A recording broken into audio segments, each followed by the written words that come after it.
Howdy Lone Stars, I'm back, and today we're doing something a little bit different. No lottery tickets today, so if you're here for lottery tickets, maybe back out or don't be disappointed when you realize there are no lottery tickets. This is actually something I've been wanting to do for a minute, you guys. A few people do ask me from time to time, how do you make your thumbnails? TC, how do we make thumbnails?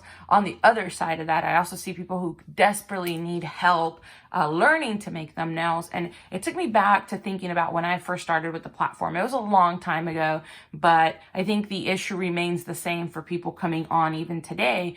If you have no experience on YouTube and you don't have resources like other people that know how to use YouTube, it can be a little challenging to find how to make thumbnails in an easy, manageable way. Most of us are always on the go, that still look appealing and maybe don't break the bank, because a lot of people that are starting out on YouTube aren't making money yet. So the last thing you want to do is throw a bunch of money into a channel that isn't generating any kind of revenue. So today what we're going to do to you guys, I'm going to show you how to create a thumbnail from beginning to end. We are going to use a free app. Now I do want to say the app we are using today is PicsArt. So while I finish talking here, if you don't have that PicsArt app, pause the video, head out and go and download the PicsArt app if you want to try to follow along on this tutorial. So this is going to be a very beginner mindset tutorial. We're not going to do anything too crazy or fancy. I do use the paid version myself just because it opens up a lot more stuff on the app. I want to say I paid about $60 for the year. I could be wrong. I don't remember exactly what I paid, but I'm fairly confident that it was less than $100 for the year. I'm going to try to remember to look up those numbers, but if not, when you go and open up the app, it'll give you that information. Whenever you try to use something that is not part of the free app, it'll let you know that, this is a paid version of the app. So anyway, you guys, let's go ahead and jump right in. There's a few people in the community that also use this app that I talked to and said, hey, if you're needing assistance creating your thumbnails, this is probably a good place to start. So some of the stuff we see in there might look similar as far as fonts and layouts and all of that, but this app really does allow you to make it your own. So, even if 10 people are using the exact same app, all of our thumbnails are going to look slightly different, because that's what the fun of photo editing is, right? All right, so like I said, the first thing we're going to do is you're going to want to go into the App Store, whether you are on an Android device, an Apple device, or even, I think there's a desktop version. I've never used that, so I'm not referencing anything about the desktop. All I've ever used is the Apple version, but my understanding is that the Android and the Apple version are very similar. So the name of the app is PicsArt. And like I said, today we're going to make a thumbnail using only the free stuff that comes in the app. So you will be able to make something similar, but if you want, go ahead and buy up and you can get something a little more fancy. All right, so we're going to go ahead and launch the app. The first thing we're going to want to do is find a background, and we're going to want to size that background so that it fits in the thumbnail ratios that YouTube have given us to ensure that your thumbnail is fully viewable. None of the edges get cut off. Nothing gets, positioned in a place where you didn't expect it. So the first thing we're going to do once we launch the app, this is the home. You're just going to click the plus. That means I am ready to begin a new project. Once that launches, you guys, the next thing we're going to want to do is we're going to want to scroll on the app until we see backgrounds. So you see how it says backgrounds. We're going to select all. The things with the crown on them are already telling you. And here it's still letting you know, like, there's a 3-day free trial, and then you can sign up after that. But anything with a crown on it is on the paid version. So we're not going to use anything with a crown on it today. So usually once I click the backgrounds, I'm either going to look through the archive of the free backgrounds, or I'm going to select a colored background. So we're going to go ahead and do free backgrounds. And I think that I want to make this app or this thumbnail, I think I want to go with a glitter background. So let's search for a glitter background. All right, once you search for glitter background, it's going to give you everything that matches that. Sometimes the search query gets it a little wrong, but for the most part, you're going to get some decent results. So from here, let's just go ahead and pick one. I think I like this one. So I'm going to go ahead and pick that background, which I have done. And actually, I'm seeing there's some text on this background that I don't like. So at this point, I can do two things. I can either go back and get a different background because I couldn't see that initially, or I can work with this one. And in this case, I'm going to go ahead and work with this one. So down at the bottom is where all of your different keys are, actionable keys. So at this point, the most important thing is for us to resize the background so it fits the YouTube parameter. So I'm going to go ahead and go to Tools. Then I'm going to go to Crop. And at this point, there are different defaults that they've given you. 16:9 is the one you want to use for YouTube thumbnails. 16:9. So I'm going to hit 16:9. As you can see, it's resized my work area into a smaller space now. So all I'm going to do at this point, because I don't want that as part of my background, is I'm just going to move it around till that's outside of view. So just like that. And then once I've done that, I'm going to hit apply up on top. Now that I've done that, now my workspace is limited to what will be the ultimate ratios for my thumbnail. So at this point, typically what I do is I start layering things. So if I wanted to add a picture of myself, which a lot of people like to do, because believe it or not, when people see an image of a human being on a thumbnail, research indicates that the likelihood they will click on it increases a little bit. So you definitely want to do that whenever possible. So what we're going to do here is we are going to go to our photos. So we're going to add a photo. Once we do that, it's going to launch your on your phone, your album. If it's your first time using it, it's going to ask you, do you want to give us permission to use it? So you're going to say yes. And then you're going to select the photo or photos. You can do more than one at a time. In this case, it's just one. I'm going to add one photo. So there's the picture. There's the picture I want, but I don't want all this back image. It's kind of ugly. So what I'm going to do at this point, while the picture is still selected, and you'll know it's selected because the corners on it are still lit up, I'm going to come down to here and I'm going to find my tool that says cut out. All right. Now it's telling me I can either outline what I want to cut out, or if it's a portrait, we'll do it for you automatically. So let's go ahead and close that because it was just giving me some direction, and it only does that the first time you use it. It's a portrait. So I'm going to hit the portrait down here. And what that's going to do is it's going to try to identify where the human elements of this picture are and where the background elements are. So it's highlighted all of the red areas, and it's telling me basically we're going to keep these red areas. Are you good with that? And I am good with that. I don't need to delete any of the red areas, but what I would like to do is bring in my shoulder as well, because it looks like my shoulder is getting cut off because it's not red. So in order to highlight an additional piece that you want to keep as part of your picture, all you need to do is click on the paintbrush. From here, you can either make it thinner or thicker, depending on what you're trying to outline. If you're trying to outline something big like my shoulder and it's just going to overlay, or you can go kind of big like this. If you're trying to do like the edges, then you're probably going to want to thin it out just a little bit more, but you play with your sizing there. So let's go ahead and quickly just grab TC's shoulder. So there we go. If I wanted to delete something, so say for example, there was something in the background that was getting caught and it was highlighting it and saying this is going to be part of the photo, just like we did highlighting the red, we remove with the eraser.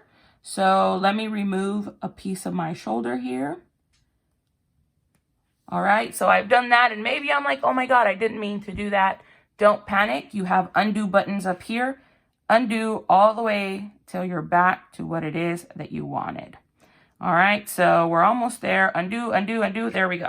Now we're back to where I was before I started erasing. At this point, I'm happy with the areas that are highlighted, but if I want to preview them and see what is going to stay behind, I can just hit the little eye icon down here, and that clearly shows me this is what your sticker will be or your cutout. So I'm happy with that. I can undo the eye, go back to the red. All I'm going to do is hit save here.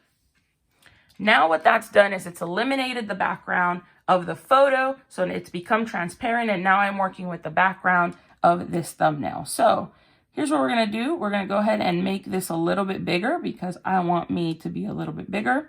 We'll do that. And maybe I don't want me on this side of the thumbnail. Maybe I want me on the other side of the thumbnail. So I'm going to hit the flip rotate button. And if I do this, it does that for me. So let's go ahead and use the left instead of the right. All right. So we'll go with that. And we're going to go ahead and push it over that way. And then I think I want to add something else. Maybe not my own picture, but maybe something fun. So let's go into the sticker category, because there are free stickers on here of things that have already been built by other people that you can add onto your thumbnail. So we're gonna go to sticker, and there's so many of them. Like I said, the ones with the crown, if you're on the free version, you're gonna wanna ignore them. You can't use the ones with the crown. You'll have to pay for those. But so let's just say that, I don't know, there's a kitten. I want a kitten on my background.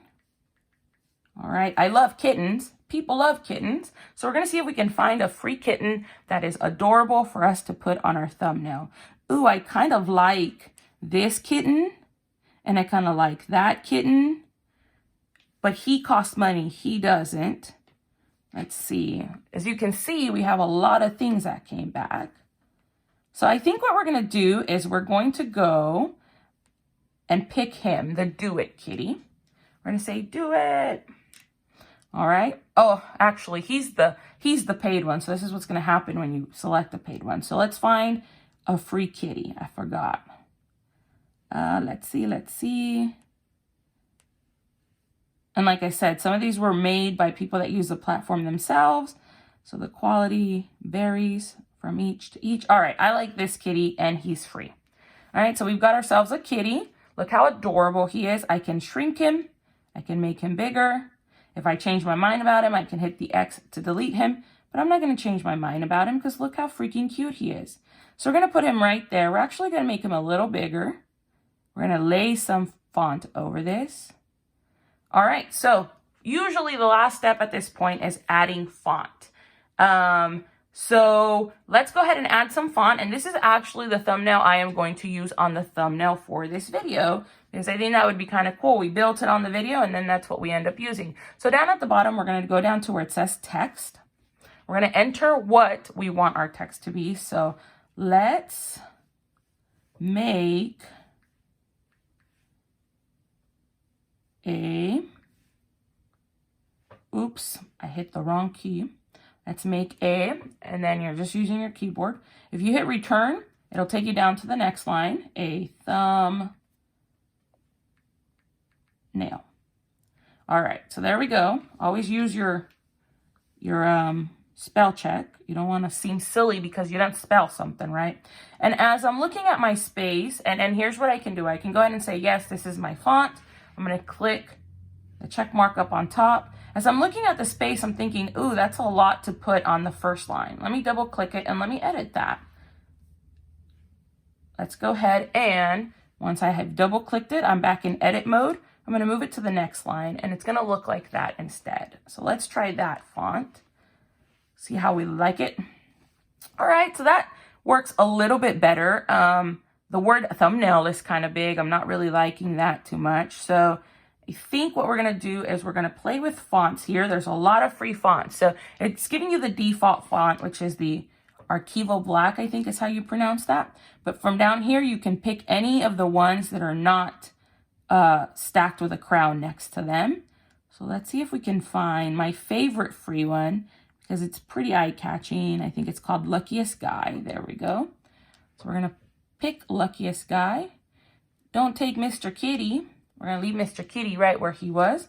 Select our font. And I think what we can do to kind of work with this a little bit, maybe like that, so that we're not piling on our kitty. And we're kind of going over my face a little bit, but not like over my eyes or my mouth. So we can do that. I'm happy with the placement at that point. So I think what I'm going to do at this point is I can play with it and leave it white. Or if I come down here, once my font is there, these are all different tools for my font. If I select color, I can select all the different colors I want my font to be. Like I said, this is a beginner thumbnail, so we're not going to go crazy, but I am going to show you one cool thing on this font editor that I do like. There's a gradient. If you select gradient, it allows you to actually mix multiple colors at once inside of your font. So let's go with that. See how that looks. I like that. The only problem is that this background looks a lot like those colors, so you wouldn't really be able to see it. So at this point, there are a few options if you're married to those colors, if you don't want to get rid of those colors. You can come back down to your tools, and you actually have a stroke button. You can hit stroke, and by default, that's going to outline everything in black, and then you can thicken it and thin it as you please, but you can also do white.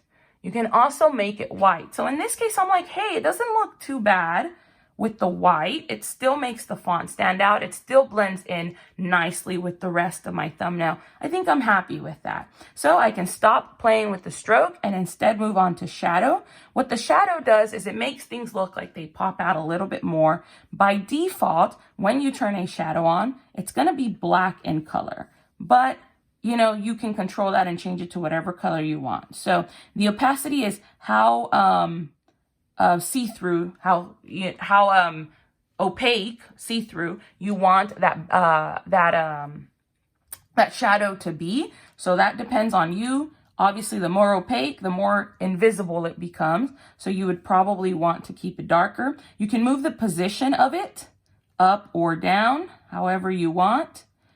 I usually like the defaults, but sometimes I do mess with it. And then you can also make it stand out more or less with the blur factor. So I'm actually going to move the position so you guys can see what I mean by the blur factor. As you can see, that's my shadow there. And if I blur it, it looks like that. And when it's not blurred, it looks like that. So in this particular one, I actually don't want a shadow. I think it looked better without the shadow. So I'm going to say none to my shadow. Go back to the original. I think I'm happy with this thumbnail. So good enough. I think that's a good beginner tutorial, you guys. For those of you that are learning to make thumbnails, it is going to take you a little bit of time to master an app like PicsArt because it is a full photo editing app. There's a lot of things in there. But let me know if you guys enjoyed this tutorial video. I know it's going to help a lot of people that are just starting on the platform. If you guys like it, we will make more advanced videos that I can add from time to time with requests from you. So lastly, I'm happy with my thumbnail. I can hit apply. That is going to basically say all of the changes I made. Go ahead and make them static. I'm no longer playing with them. At this point, I'm just going to hit next so that I can save it. It's asking me, what do you want to do with it? I'm just going to want to say, I want to save it to my photos.